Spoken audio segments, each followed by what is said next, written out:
It's 4 p.m. We bring developing news. And the stories behind the headlines. This is Storycon. I'm Patrick Paez. I'm Ed Lingao. Some stories you're watching this Wednesday, a hump day, November 20.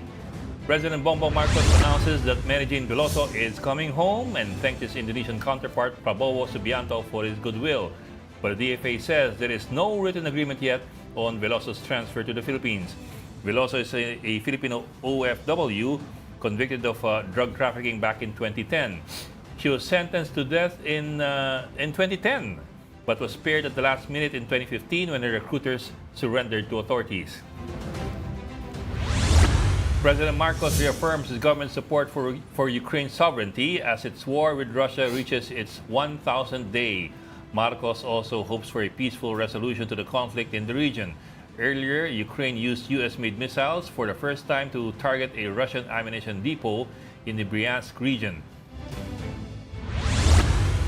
The House on Good Government panel has once again cited in contempt Office of the Vice President Assistant Chief of Staff Lemuel Ortoño due to his repeated absence. Vice President Sara Duterte was also not present at the hearing. The committee is investigating the confidential expenses of the OVP. Joining us today, on Zoom, not here in the studio, Storycon's resident political pundit, Ronald Llamas. Good afternoon, Patrick, Ed, happy birthday boy. Nakalusot ka ngayon, Birthday ba? Birthday? Birthday ba? Okay, and Happy birthday! Ate lang yun. And live from the Philippine Star headquarters, Editor-Chief Ami Pamintuan. Hello, Ami. Hi! Hello. Hi, Patrick, Ronald, Ed, happy birthday! Birthday mo pala. Hindi, every other year yun. Every other year. Ronald, kaya napilitan ako samahan si Ed para hindi malukot. Kasi wala ka dito eh. Birthday na birthday, mag-isa siya. Nakakaya naman, di ba? Patrick, dapat nandito si Ed sa Cebu. Nagsalita ako sa 400 na madre. Bait ko. Ano gusto mong palabasin? Bait ko. Ex-seminarian eh, ex-seminarian. Hindi ako pwede magbiro. Kaya nga ex eh. Well, curious ako, no? Hindi naman siguro tungkol sa gospel ang talk mo dyan sa kumbento ng mga madre. Ano pinag-usapan mo? National situationer. Aba? Okay. Walang kamatayang not sit. Not sit. Yan yung term na tinuro sa amin ni Ronald. Nung college pa kami, not sit, national situationer. Na malaki na pinagbago. Ronald, the nuns are very interested in national situation, which is short for politika ng bansa, no? Yes. No? At hinamon ko sila to be more active. Lalo na sa ating education system na nagde-deteriorate. Sabi ko, habang 91% yung ating learning poverty, dapat yung simbahan ay mag-fill ng vacuum. Okay. Dahil mahalaga yung sitwasyon ngayon para sa education. Ano naman yung sinabi mo sa mga audience mong madre tungkol sa lagay ng pambansang politika natin? Sabi ko, kailangan natin ng... inulit ko yung nagsimula ako doon sa sinabi ni ex-Human Rights Harry Roque na tayo ay kailangan mamili sa puwersa ng kadiliman o puwersa ng kasamaan. Tawanan sila. Sabi ko, dapat magkaroon ng alternative sa ating politika. Dahil puro dynasties at saka warlords sa pinagpipilian. Okay. Teka lang, Ronald. Pero ang opening ko, si Harry Roque. Puwersa ng kasamaan at puwersa ng kadiliman. Versus. Sa lahat naman nakakausaping political pundit o political analyst, ba't kaya si Ronald ang naimbitahan ng mga madre dyan sa Cebu? Ronald, bakit? Ba't ikaw? Mukhang mahilig ang simbahan sa mga prodigal sons. Yun yung essence ng evangelization eh. Kailangan sagipin kaming makasalanan. Sila Ed Lingao kasi hindi na kailangan sagipin eh, dahil panatnek. Talagang hindi na kailangan. Baka lalo pa silang masalba dahil sa kung ako nagpunta dyan, di ba? Si Ami, hindi na kailangan sagipin yan dahil banal na. Si Patrick, hindi ko sigurado. Thank you, Patrick, thank hindi ko you. sigurado. Well, Okay. alam mo, speaking of education, yung Chief of Staff ni VP Sara, ginigrill lang just a few minutes ago. I was watching, si Zulaika Lopez. Kaso, karamihan sa mga sagot niya sa mga tanong, she is not aware. She has no personal knowledge of the paperwork that was supposed to be going through the office of the VP. Although siya yung Chief of Staff. So parang incredulous si Congresswoman Basta yung congressman. Yung Congresswoman Hindi makapaniwala. yung abogado, no? Na yung chief of Wala staff pa ba is... si Piatos?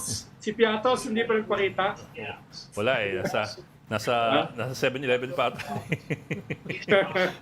Alam mo, ewan ko kung may ready na material yung ating producer, no, si John, Enero. But we the basic research of going through Facebook and looking for a Mary Ay, Grace oo. Piatos. A lot of profile pictures came up. Teka Maybe po. not too surprising. Ewan ko kung ready tayo dyan. Siguro, hintayin natin na. Napaka-mysterious naman yan, Patrick. Napaka-mysterious, walang picture. Hindi, meron yan. Meron ka. Yung mga tao na nanonood, baka pwede nyo, simple research on Facebook, just as a curiosity, kung sinong lilitaw, pag tinype in mo ang Mary Wala. Grace Piatos. Marami. Marami yan, oo. Pero disclaimer lang itong mga to hindi sila mga suspect These are just people who come out if you search Mary Grace Piatos sa Facebook. Marami sila. Iba-iba. Some of them look like satire maraming may pangalan. accounts. Some of them could have been created just because of what's happening sa Yes. Quadcom. So, Right. maraming may pangalan na Piatos. Kala ko, rare na pangalan yun. It would seem that most of them, Ronald, are satire accounts. For example, yung una lalabas, Mary Grace Piatos, padding expert at OVP. Ayun. Office of the very pretty OVP. At saka may kamukha. Oo, May ayan. kamukha. Kalokohan yan eh. May kamukha siya. Alam niyo na yun. Kalokohan yan eh. It's a satire page, obviously. I guess kasi, di ba, the first question, Ami, is that, is Piatos a Yeah. common Filipino surname? Hindi nga eh. Pero bakit ito? Ang alam May lang ng isang mga Mary Grace Pilipino Piatos, na Piatos yung digital creator, kinakain. 4,300 followers. May totoong, I guess, totoo Hindi to. natin alam. Hindi natin alam But po, ano? 4,300 followers, hindi ganyan kabilis makakuha ng followers. One letter T lang siya eh. Ang ano. Di ba? Hindi Isang double tao T lang, eh. pwedeng gumawa niyang 14,000 na yan. Oo. May bata pa, lives in Makati. Anyway, marami siya. Itong isa, sino itong cartoon character niya? Si Lilo and Stitch. Lilo and Stitch. Yan. Ako, wala akong kilalang taong may apelidong Piatos dito sa Pilipinas. Ako rin. Oy, pero wag niyong tatanong itong mga to kasi we don't know kung may mga totoong tao dito. So, wag niyong kukulitin. Mga kawawa naman. Basta what we're Ay, just ikaw saying is that nangungulit dyan. their accounts. Meron din daw, meron daw isa pa. Ano? Via Mare Cheetos. Cheetos naman yung last name niya. First name niya, Via Mare. Dati nga, Ami, may gumawa ng Facebook account ko eh. Ang picture profile, AK-47. Ayun. Baka ikaw yun. Oo. Baka ikaw talaga yun. Baka ikaw gumawa na. Hindi, si Ronald mahiwagang tao yan. Hindi ako Hindi mo marunong masa-search gumawa sa Facebook yan. Oo. Walang footprint niya sa Facebook. Andyan Yan. meron. Pero pero iba ang pangalan. Oo, nakatago yan. Parang yung sa kasama natin, nung matagal na tinroll, nagtago sa pangalang Si Ricardo Smogs. Dalisay. Ricardo Dalisay. Yun. Sino ba to? For the longest time, ang identity po niya sa Facebook ay Ricardo Dalisay. Kasi na-troll po Hinihintay yan si namin Manny yung Magatel. press conference ni VP Sara. Natuloy na ba? Kanina pa nakaschedule Talaga? 2 p.m. eh. Talaga? Alas 2 natin. pa ng hapon naka-schedule. OVP? Pero mukhang hindi pa sila hinihintay matapos muna yung hearing. Ay, malamang ganun yun. Kasi, di ba, Para masagot makapag-respond mo. siya, no? Ali, may balita ba kayo dyan sa Philippine Star tungkol dito sa sitwasyon o kaso ni ni Mary Jane Veloso. Yes. Veloso. Magiging masaya bang Pasko ng kanyang pamilya? Will it be a happy merong Christmas? story na lumabas na yung mother. Nag-aalala actually na dito siya dadalhin sa Pilipinas. Mukhang Nag-aalala. mas maganda, ang tingin nila maganda trato dun sa Indonesia kay Mary Jane. May ganun pala. Oo. Should Di ba, rather di ba be in pinag-usapan jail din in natin yung Indonesia. kahapon? Oo. That's a Na mas different maganda angle. yung sitwasyon doon, unless nga ma-pardon siya dito. Na medyo mahirap dahil hindi naman dito yung offense eh. Hindi ko alam kung how will didn't that expect that work. angle. Nakakagulat, ano? Honestly, we did not expect that angle. Kung makukulong Amin, lang naalala din, mo, doon na lang kaysa dito. Yun. Amin, naalala mo yung statement ni President Digong noong September 2016? Yes. If Okay, you let's go want back. to execute her, do so. Sinabi niya. Hindi, sabi nung he mga had to be Malaysian, consistent kasi ganun siyang hardliner siya sa drugs eh. Tapos ayan, merong mule na nagdala ng 2 kilo na 2 kilong heroin yan. It's not a minor 2.6 small-time kilos, drug. so- So this is from The Guardian. Ronaldo, Yes. to. 8 years ago. 2016 of September. September 2016 yan. Indonesia says Duterte has given its permission to execute Mary Jane. First, let's quote a quote from Joko Widodo, yung Pangulo dati ng Indonesia. Ito yung quote niya. President Duterte said, please go ahead if you want to execute her. The Indonesian President Joko Widodo said on Monday. The report left many in the Philippines in shock. Pero si Abella, ang tagapagsalita ni Duterte, strongly denied that the President gave the go-ahead. Ang quote ni Abella, there was no endorsement. He simply said, follow your own laws, I will not interfere. More or less, which Oo is nga. more or less the same. Siya, it's the same. just half empty or half full. I don't know. Parang gano'n. It's just a Hindi phrasing, niya no? pipigilan. Hindi niya pipigilan. Hindi Follow niya your own pipigilan. laws. Ang sentence death eh. Ibig sabihin, he is going along with it. Well, yeah, ganun. He will not interfere. He will not interfere. Yeah, I think that's the essence Hindi of niya the pipigilan. statement. Otherwise, he would have appealed, di ba? He would Right. have appealed. Pero sa ngayon naman, merong mga tao na nagsasabi, baka daw pwedeng i-grant nga ni President Marcos ng clemency. Pagdating dito, kaya medyo hindi ko kabisado yung ganyan. Paano ko na-convict? Paano kung ganyang hindi ko alam kung may prisoner swap yan ha. Paano ko na-convict sa ibang bansa pagdating dito, pwede bang i-pardon ng gobyerno natin? So, I'm not sure about the rules Dahil dyan. yung kasalanan niya sa Indonesia, hindi naman dito. Sa Indonesia yun eh. Medyo weird Smuggling, yun. drug smuggling yun sa Indonesia. And it's also a major offense. If ever ang mangyari, Ronald, would be a change of custody. Parang ganun ang mangyayari. Yes. There will be a turnover of custody from Indonesia to the Philippines. Parang ganun. Pero usually kasi, pag limawa tayo, wala tayong death penalty, kung merong Pilipino na nakasuhan o na-convict for death penalty sa ibang bansa, nagne-negotiate tayo, nag-a-appeal tayo. Ganon din ang ginagawa ng mga Europeans dahil walang death penalty sa Europe. So they negotiate. Ito mukhang Kaya yun ang mangyayari pag dito siya, yun, spared from death, pero life term yan sa atin, sa batas natin ha. That's more than almost 3 kilos na. Ayaw yung Sobrang dami niyan. jail conditions. No. Yun lang. Ayaw na nga. Parang ayaw lang na magulang Yan na nga, yun ang yung prison problema. conditions dito sa atin. Yan. I'll quote from the Indonesian Coordinating Ministry. Ang sabi ng Indonesian Coordinating Ministry, if the request, which means the request for transfer, is granted, Mary Jane Veloso will continue to serve her remaining sentence in the Philippines subject to the conditions determined by the Indonesian court's ruling. So may mga requirements sila, may mga conditions sila before Which is turning of over 2010. custody. So this is going to be a government-to-government, Ronald, let's say president-to-president negotiation or agreement, right? Yes. Between two friendly countries, I suppose, no? Kaya may ganitong klaseng special arrangement na mangyayari, if at all.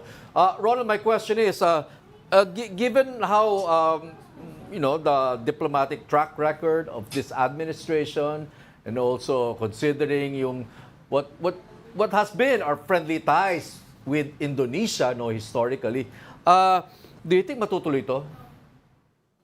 Tingin ko, especially with the new government, gustong magpabango sa atin, si Prabowo. So tingin ko ay matutuloy yan. For friendly relationship. Yon, good neighborliness. Hindi ba yung magre-request ng prisoner swap? Ronald, Pwede rin yun. pwede. Pero dito mukhang hindi naman ganun eh. Mukhang dito hindi naman ganun. So this is gonna count as a favor from Indonesia to the Philippines, if at all.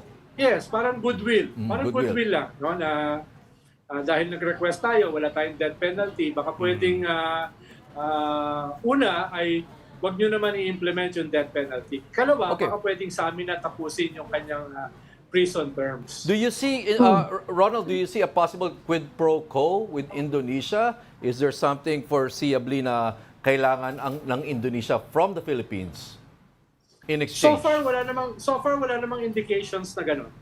So far. Of course, in the future, pag sila naman yung nag-request sa atin, pwede rin natin silang pagbigyan. Ayun. Pero for now, walang ganong klaseng quid pro quo. Bok, sorry, I have to break in kasi si Congressman Robert Barbers, ang lead chairman ng House Quadcom, is already on the line. Let's bring him in already. Sir, magandang hapon, Congressman Barbers, and thank you for joining us this afternoon. Ay, magandang Hi, hapon sa Congressman. inyo. Magandang hapon, Ami. Magandang hapon, Ed. Secra, Ronald, and Patrick. Magandang hapon po rin sa ating mga kababayan. Thank you, sir, for joining us. Sir, Magandang hapon, Kong. sir, makibalita muna kami kay Garma. Di ba, si Garma was released on the condition, I think, that she will make herself available if and when she is needed by the committee. At tapos bigla tumakbo ng US. I'm wondering, once she comes home, or once she gets home from detention sa US, what's the plan of the committee? Will she be detained again, or do we give her the benefit of the doubt and let her still go free? Well, yung contempt orders that we imposed on her was already lifted, no? When Yes, sir. we allowed her when she was set free, ika nga, no? And with the condition that anytime she will be called for a committee hearing, dapat she will make herself available. And Yes, she sir. committed, and she promised to us, no?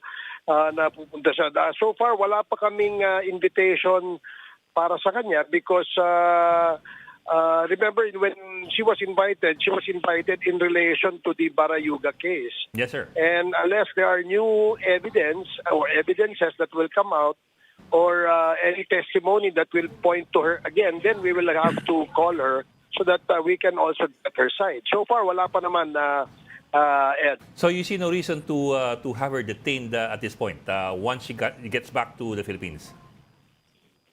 Yes, well, she will still enjoy her freedom, so to speak, no.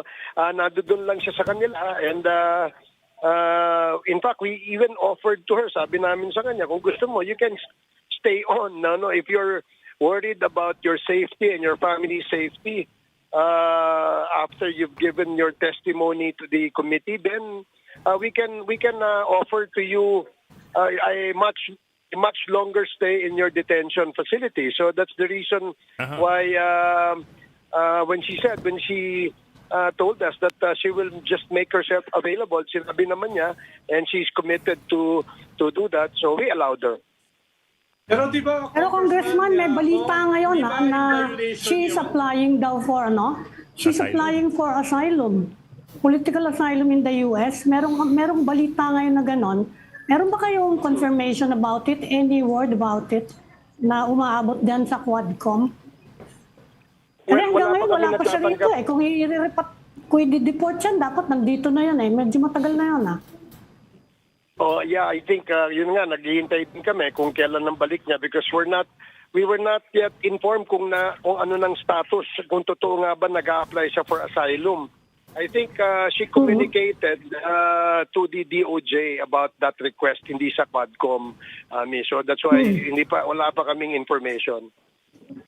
Kong, di ba parang in bad faith yun, yung pagpunta niya sa US, batay sa agreement nyo na she should be accessible to the Quadcom. Di ba bad faith yun na pumunta siya sa Amerika? At buti na lang, may Magnitsky Act ang Amerika at hinold siya ron. Mukhang Magnitsky Act yung ginamit dyan eh. Mga human rights violation niya. Kahit hindi pa proven. Yes, I think yun nga ang ginamit na basis for her temporary detention sa immigration sa US. Kasi nga yung Magnitsky Act. I think, yes, you're correct, no? In bad faith dahil wala naman sa usapan na lalabas siya ng bansa. But when we heard that she was already in the US and was detained there, sabi nung abogado niya rito, parang temporary visit and I think babalik din naman daw, no? Parang ganun yung information na pinarating sa amin. Pero, sir, Pero kung alam naman yan na suspended yung kanyang visa eh. Oo nga eh. Alam niya Actually, sir, na pa na yun eh. Bakit tumuloy pa rin siya? So, Yun medyo nga eh. Mag-asylum nga daw. na yan. Ako, I think, Mag-asylum nga daw. kasi nung, when Ngayon the pa na first si time, Trump ang presidente, mahihirapan siya mag-asylum. oo nga. Actually, nung first time she was denied entry to the US, nung dumaan siya to sa Japan. August. I Japan. think she was not given the reason why she was denied entry. So siguro, probably na feeling niya na baka meron lang because she has not yet given her testimony. Baka akala niya ang Quad ang may pakana dun sa dun sa wala ho kaming kinalaman dun sa kanyang visa sa US. And you know that we don't have any powers to either influence the denial or the approval of her entry to the US. Pero sir, let me change gears naman. When she gets back to the Philippines, whenever that is, do you mean to say that the House will not put any obstacle for her leaving the country again? Sabi nga ninyo, there's no reason to have her in detention at this point. So pag nakabalik siya dito, ibig sabihin she's still free to leave again for maybe another country where she has a visa or ganun. Kasi lumabas na siya nung huli namin siyang nilift ng contempt sa kanya at nag-promise naman siya, a-appear siya. Dapat humingi rin kami ng commitment sa kanya na hindi na siya lalabas ng bansa at any given time while the hearing is not yet terminated. So we will make that clear as soon as makipag-coordinate sa amin si Colonel Garma at saka yung kanyang abogado. That she needs to ask for Baka permission. Ed, baka yung DOJ ang pwedeng maglagay sa kanya sa watchlist or hold departure order kung balak nilang magsampa ng kaso dun sa Barayuga case. Yes, I think kaya siguro biglang umalis. Kasi alam niyang wala pa yatang kasong na ifa-file. But ngayon with her temporary detention in the US, I think she was made a respondent dun sa human rights violation at saka money laundering so baka yun ay maging basis na hindi na siya talaga makakaalis. Ano sir? Congressman, change gears lang ako ipapatawag niyo pa ba uli si former President Duterte? Siguro sa next hearing namin, baka hindi pa ito ang next na invitation namin sa kanya because we will hold our last hearing for the Pogo and then yung drugs, yung EJK, doon namin siya ulit tatawagin. Pag na-set up na namin ulit yan, Ami. May Congressman, specific ba kayong gustong i-clarify? Kasi 13 hours na yung appearance niya the first time Ano pa yung mga points na gusto niyong tanong sa kanya?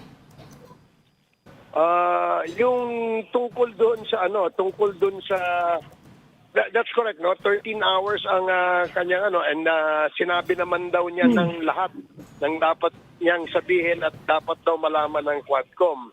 But some of the members are actually wanting to see him again kasi hindi pa sila nakapagtanong. Unong umabot na ng bandang medyo late in the evening, yung ibang mga members ay umuwi na rin at hindi na rin nakapagtanong, thinking na meron pa namang second round.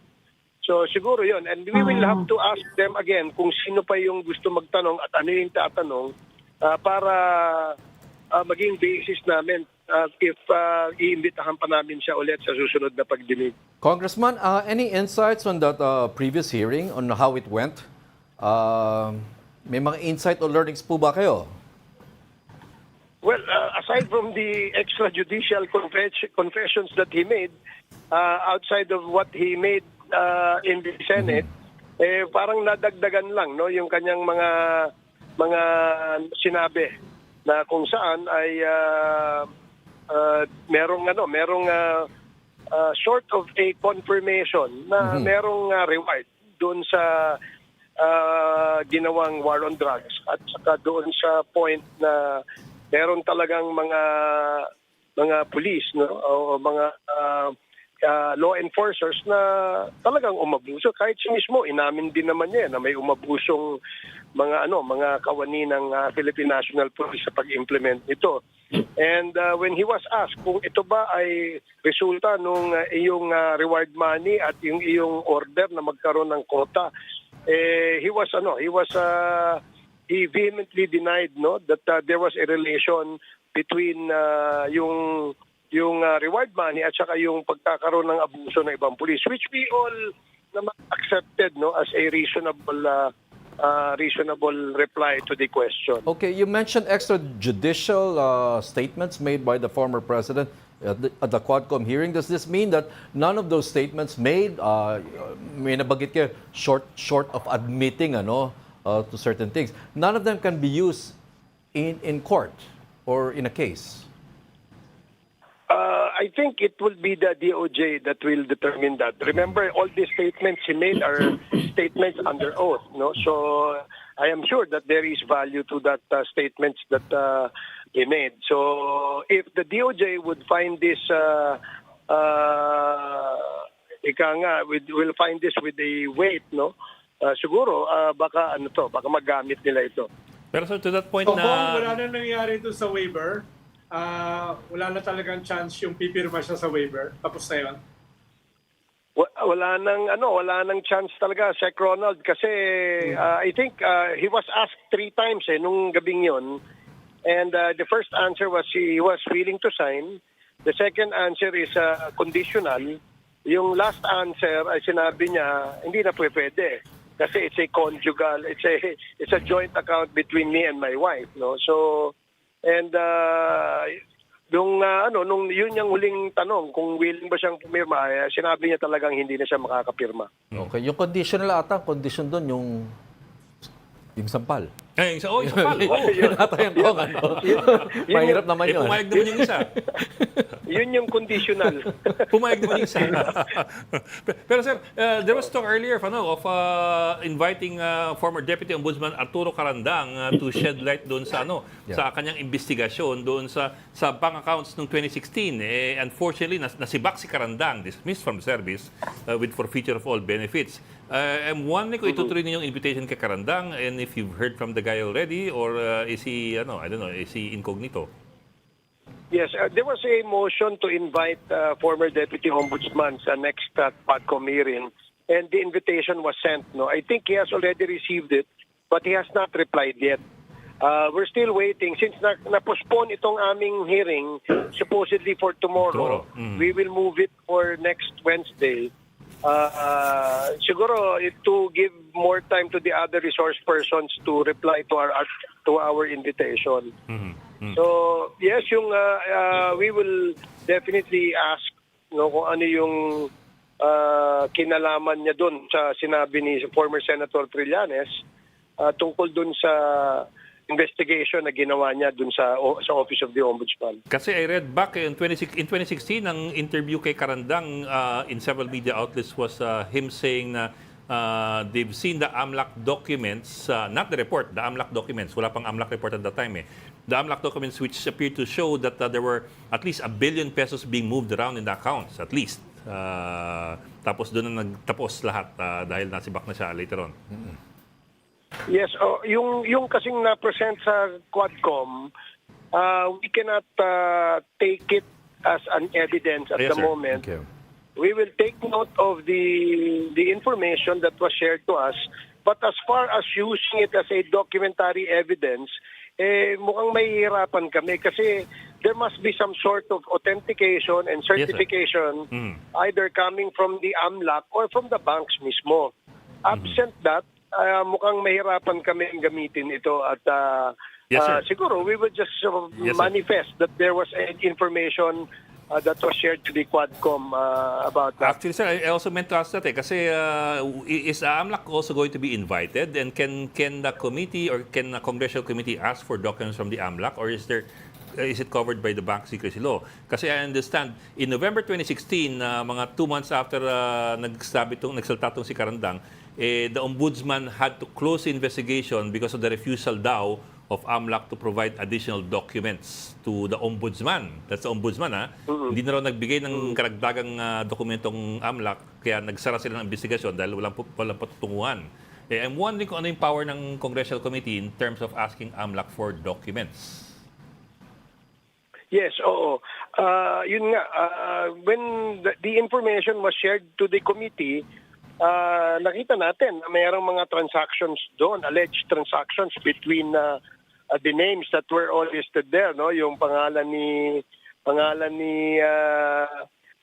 VP Sara at saka pangalan ni former President Duterte at yung mga kapatid, no? Yung mga siblings ni VP Sara. So yun, merong bank secrecy law, mahirap gamitin ito bilang isang ebidensya sa ginagawang investigasyon ng Quad Committee unless otherwise makakuha tayo ng certification mula sa mga bangko mismo or at least dun sa Anti-Money Laundering Council. Yes, sir. Certifying na note, totoo itong mga Congressman. dokumentong ito. Yeah. On a different note, Yes. Congressman, no, pero related dito sa AMLAC at saka bank secrecy laws.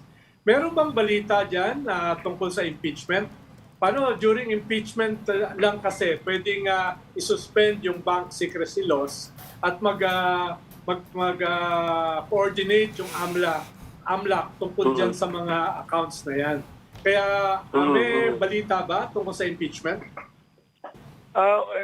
Walang balita sa Ronald, no, na tungkol sa impeachment dito sa kasalukuyan. In fact, just as we speak ngayon ay patuloy yung investigation ng Committee on Good Government, no, doon sa confidential funds ng ating pangalawang pangulo.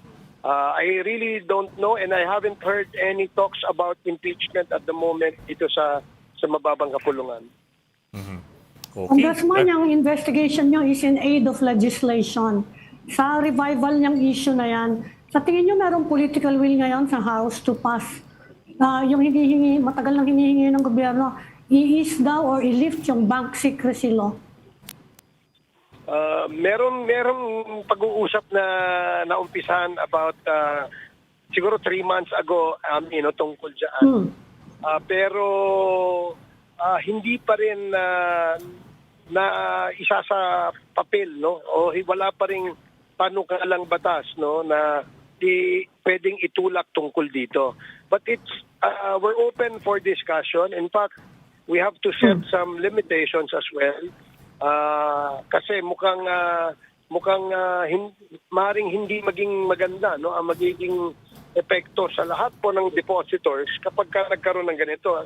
Kailangan meron ho tayong isang legal na basihan at meron pong isang insidente, or I don't know how to say it, meron sigurong isang basihan na mabigat na kung saan ay magiging dahilan para ipasa itong exemptions dito sa bank secrecy law.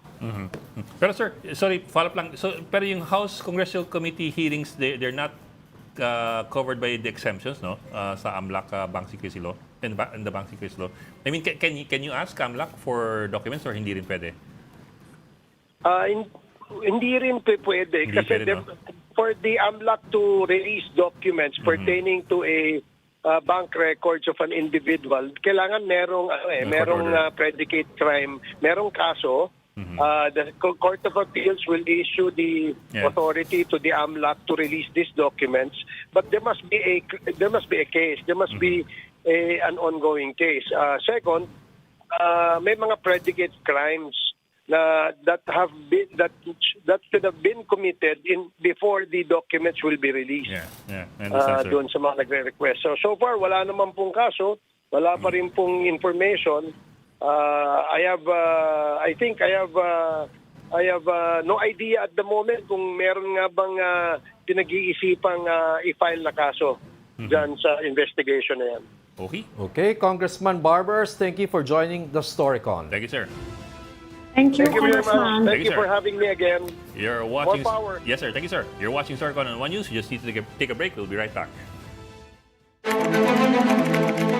This is the Story Conference Group or the Storycon Group.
We've got the developing news and the stories behind the headlines. Welcome back to the Story Conference. I'm Patrick Paez. I'm Ed Lingao, and of course with us, Ami Pamintuan of the Philippine Star, and Tito Ronald Llamas, our political pundit. Yan Na nasa kumbento. Generic. Kasalukuyan Nasa nasa kumbento para magsagawa ng teach-in sa mga madre dyan sa Cebu. At next month naman, nasa Vatican. Oh, kaya niyo yun? Talaga, hindi, kailangan mo yan, kailangan mo yan. Naintindihan namin yung kalagayan, kailangan mo yan. May tawag dyan, di ba? Indulhensya. Tama ba yan? Indulhensya. Tama ba yan? The ex-seminarian. Indulhensya yan. Ed Lingao. Para ano ka, para Yan. maambunan ka naman ng konting grasya. Mabawasan. Mabawasan. Kabawasan, no? Pampabawas ang Yung mga kasalanan. malaking pangangailangan ng ganyan, talagang kailangan ng ano. Ang kailangan ko yung self-indulgences, yung mawawala yung lahat ng kasalanan ko for a fee. Di ba nung Middle Ages may gano'n? Oo, ganun. Diba? Middle Ages ba yun? Wala naman yan. Kasalanan mo. Meron pa rin yan. Sa Pilipinas I think technically there still is. Nandiyan pa rin yan. Pero siguro wala na masyadong naniniwala o gumagawa. Mapapaway ka yan. Ganon. Sorry po. Meron din sa Pilipinas niya na, di ba? Sinulat nga ni Rizal eh. Oo nga. Kaya nga hindi Middle Ages eh. Hanggang ngayon, meron pa rin yan. Si Patrick sabi na taga-US yan. Kwento lang sa akin. Oo nga. Okay. O sige. Pinag-uusapan namin kanina ni Ed, Ami, Ronald, yung tungkol sa latest development from the US. Los Angeles has passed an ordinance declaring the city as an immigrant sanctuary. Takbuhan ng mga Galing, This is in response to pronouncements from Trump, the day before, that he will Use the declare a military. state of Use the emergency military. and use the military to enforce yung campaign promise yan na mass deportation. Yun.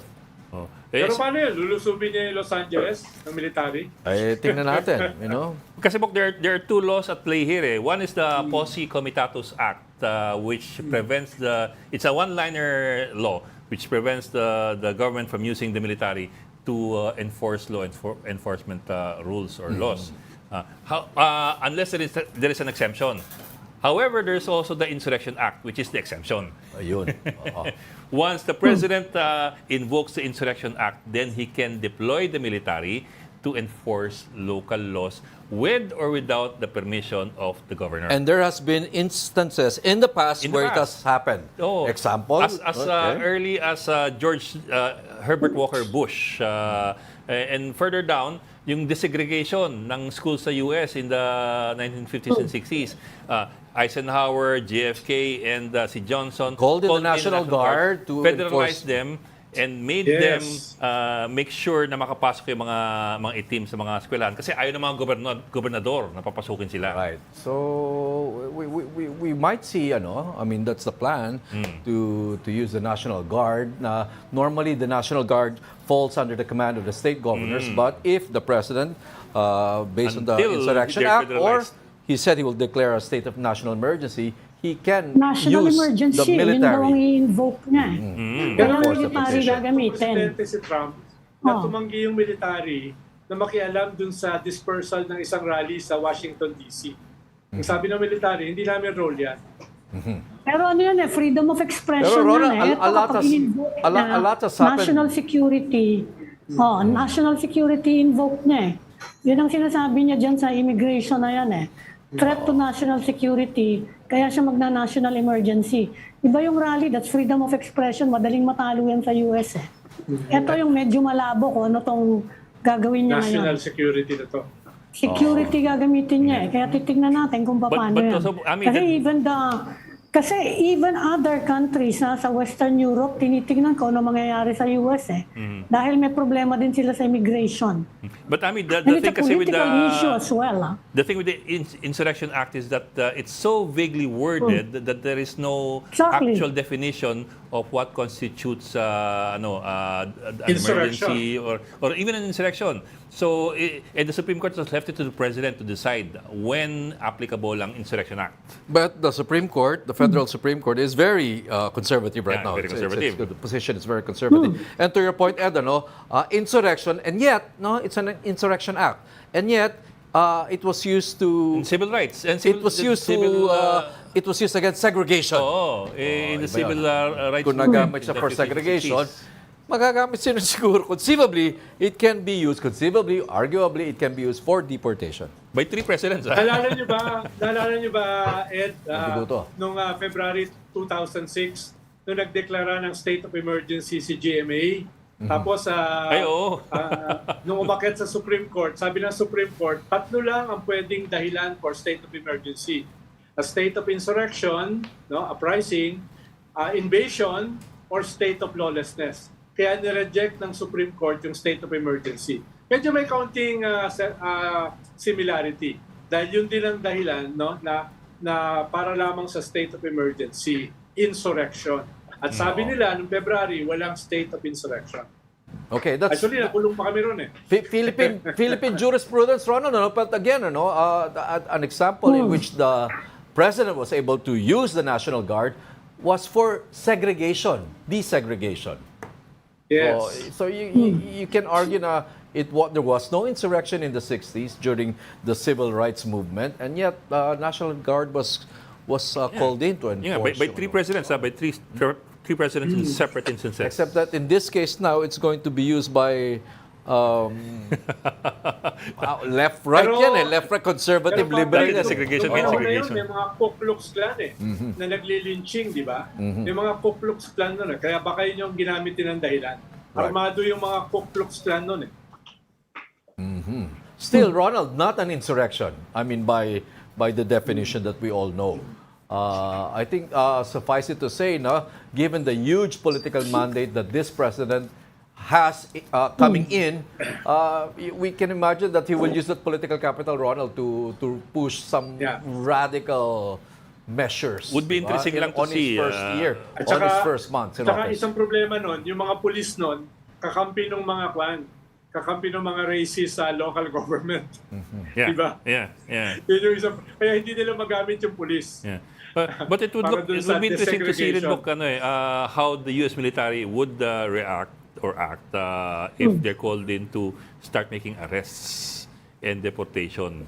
Kasi for the longest time, very sticking U.S. military pagdating sa whether or not it will be involved in political acts or political issues. Right. But But if you have a president who's been saying that there's been an invasion going on in the southern border, he couched it in those terms.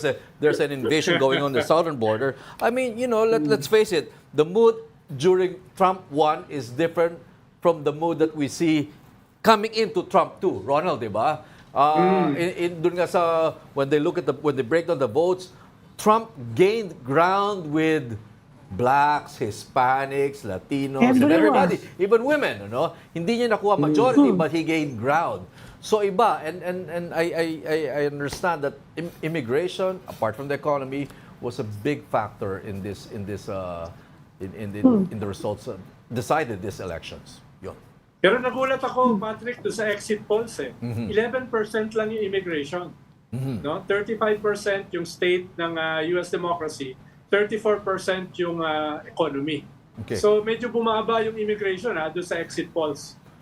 Okay, so ang mataas, Ronald, but American polls Oo don't nga have a eh. very good track record. Kaya nga, yan Diba? nga, sabi nga nila. They've been Type daw. missing it since 2016. Diba? American Oo. polls.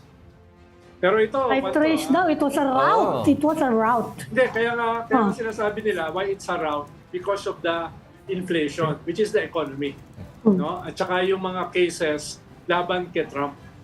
Yun yung state of US democracy. It is not anti-Trump, it is pro-Trump. Yung mga bumoto sa kanya. Yung concern pala for so, this. yung exit polls medyo accurate, but dahil yung sinasabi na state of American democracy was in support of Trump na siya ay kinasuhan. Yun yung ibig sabihin nun. Tapos yung economy na 34% So it was about backfired? inflation. So this whole thing that when they charged him and they said that he was the first felon to run for president, Yes. Pabor sa kanya it yun. actually backfired on him. Yes. Backfired For him. on the Democratic Party. Yes. Okay, interesting. No, that Okay, was Bok. not the calculation. Sayang, we were trying to get Yusek De Vega of DFA for the Mary Jane Veloso story, pero we're unable to get in touch with him right now. Anyway, I think that's it for today. We're out of time. Maraming salamat for joining Storycon today. Ami Pamintuan, ang bossing ng Philippine Star. Tito Rol Llamas, ang bossing ng mga pundits. At join us again tomorrow at 4 p.m. for the Storycon. Humabol pa ako, no? I'm Lingao. Oo, Ronald Llamas ang kilabot. Ang kilabot ng YouTube.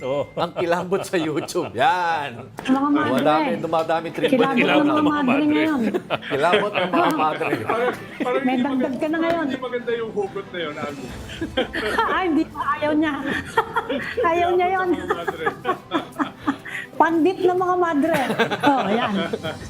Ay, teka. Mas pangit pakinggan. Erase. Baka matrouble tayo dyan. Happy Okay. birthday, Ed. Happy birthday. Next year pa. Thank you. Happy birthday, Bok. I'm Patrick Paez, and we are One News, all sides, all the time. This is the Story Conference Group, or the Storycon Group.